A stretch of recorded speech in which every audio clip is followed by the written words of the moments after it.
uMonalisa Dubeni oneminyaka engama-46 kanye nomndeni wakhe bathi angeke bakukhohlwe okwenzeka ngosuku lomama njengoba wathi ebuya emsebenzini wathola indodakazi yakhe eneminyaka eyi-11 yethukile kanti intombi yendodana yakhe inezibazi zokulunywa.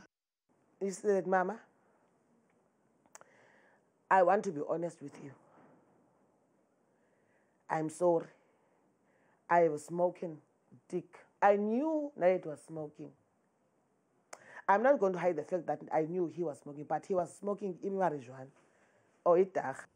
uMonalisa ekanye nomakhelwane wakhe bazama ukushayela amaphoyisa izikhawu eziyikhombisa kodwa angafika. Isimo saphenduka saba nodlame.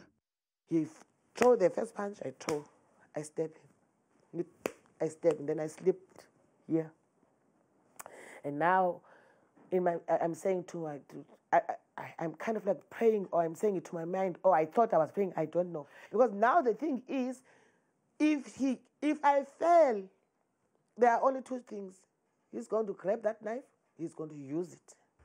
Isigungu esiqapha ukuphepha endaweni sithi ukungabikho kwezinsiza ikhona okwabangela ukuthi usizo lungafiki ngesikhathi. Because of the crime, the ambulances does not come to the area alone.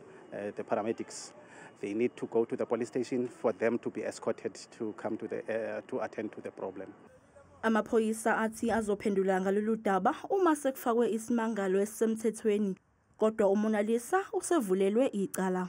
Be advised that Harare police registered an assault with the intent to do grievous bodily harm against the mother.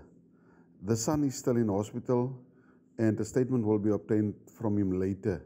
The mother was at the police station on the 15th of May and mentioned that she will not open a case against her son. uMonalisa uthi ukulungele ukubhekana nengalo yomthetho futhi uzokwenza noma ngabe yini ukulwela ukuphepha kwakhe kanye nezingane zakhe.